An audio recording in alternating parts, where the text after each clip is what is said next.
Salam, hər vaxtınız xeyir olsun. Mən Məhsəti Şərif Özürək. Bugün yenə bir mövzu ilə bağlı qarşınıza gəldim. Əslində, bugün fərqli bir məsələ ilə bağlı danışmaq istəyirdim.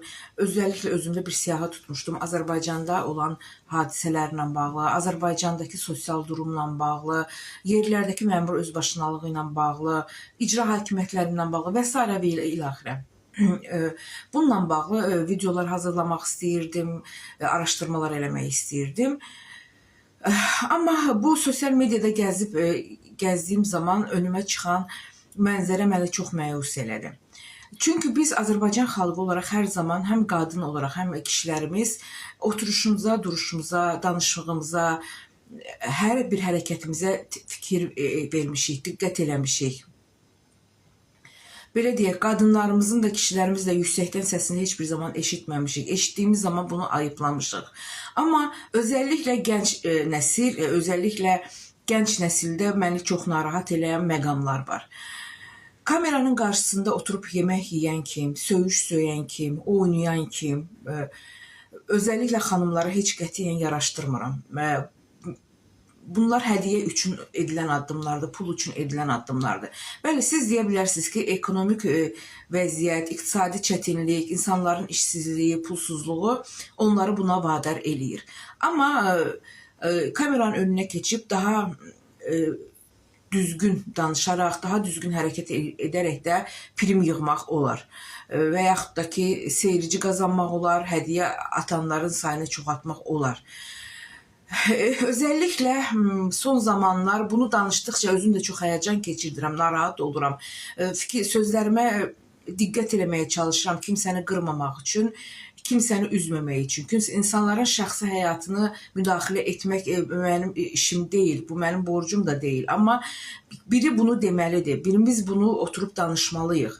Bu gənclərimiz özəlliklə özlərini qıza bənzədən, cinslərini dəyişən, əslində cins olaraq kişi olan, amma makyaj eləyən, üzünü gözünü bəzəyən, qadın paltarı geyinən, sırqa taxan, dırnaq düzəldən, dırnaq arası blogerlər meydana çıxıb. Və mən çox təəssüf hissi ilə qeyd edirəm ki, bu blogerləri canlı yayın açırlar və bu canlı yayınlarda onları 50 min, 100 min, nə bilim 80 min insan izləyir və durmadan onlara bahalı hədiyyələr atırlar. Və bu insanlar, bu gənclər bilirsinizmi siz nəyə öyrədirsiniz? Tənbəlliyə öyrədirsiniz.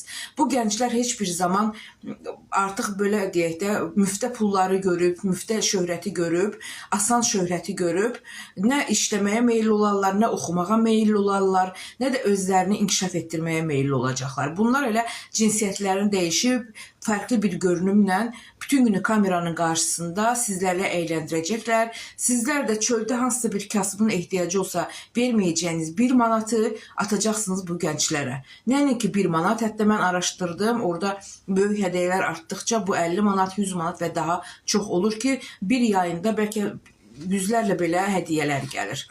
Bu eyni zamanda mən başa düşürəm, bunu bir neçə dəfə danışdığım insanlar deyib ki, nə edə bilərəm?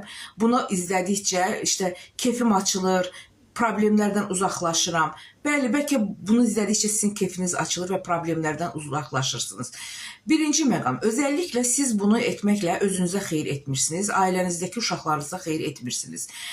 Çünki siz nə izləyirsinizsə, övladlarınız da onu görür, onlara özənir.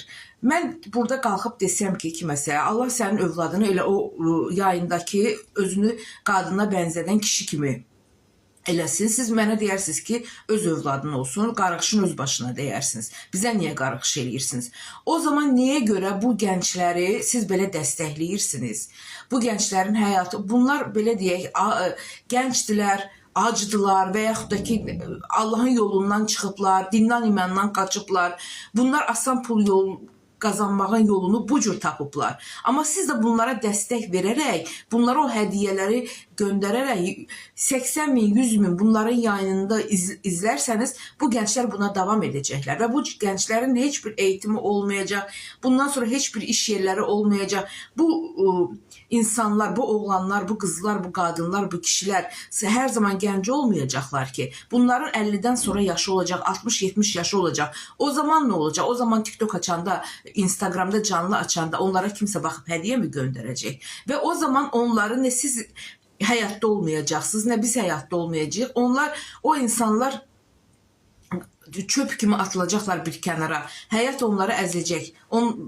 Nə yemək yeyəcəkləri olacaq, nə içmək içəcəkləri olacaq. Siz bunları izləməklə və eyni zamanda başqa gəncləri də bunlara, türklər demiş, özəndirirsiniz.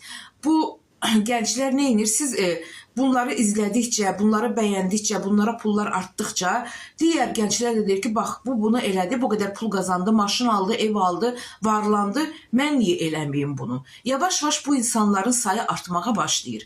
Əvvəllər yox idi mu belə insanlar? Təbii ki, əvvəllər də var idi. Bu 50 il əvvəl də var idi, biz dünyada olmamışdan əvvəl də var idi. Nə bilim, eramızdan əvvəl də bəlkə var idi. Amma əvvəllər biz bu insanları ayıplayırdıq və yaxud da ki, bu cür insanlar özünü gizlədirdi və bu təbliğ edilmədikcə bunların sayı artmırdı. İndi sizlər o qədər bu insanları dəstəkləyirsiniz ki, bunlarla bənsə-bənsə girməyə çalışanlar, özünü onlara oxşatmağa çalışanlar, bu cür pulu asan yolla qazanılır deyib, bəlkə də elə olmasa da özünü o vəziyyətə qoyan oğlanların, kişilərin sayı artır. Yazıq deyilmi Azərbaycan xalqına? Yazıq deyilmi bizim Qarabağda qəhrəman igid şəhidlərimizə? Onlar da bizi, bilirsiniz, mən hər zaman bu cür oğlanları görəndə o şəhid olan insanlarımızı, əlsiz ayaqsız qalan qazilərimizi düşünürəm. Onlar da asan yolla pul qazana bilərdilər də TikTok açıb. Yəni günah bizdədir, analar, bacılar, qardaşlar, günah bizdədir. Biz nə qədər bu insanları təbliğ eləyərsək, nə qədər canlı yayınlarda bu insanları dəstəklərsək, bu insanların, bu cür dırnaq arası blogerlərin üzdən İraq deyib güldüyümüz, amma canlı yayınlarda fake hesablarla dəstəklədiyimiz, para attığımız insanların sayı çox olacaq və bu təhlükədir.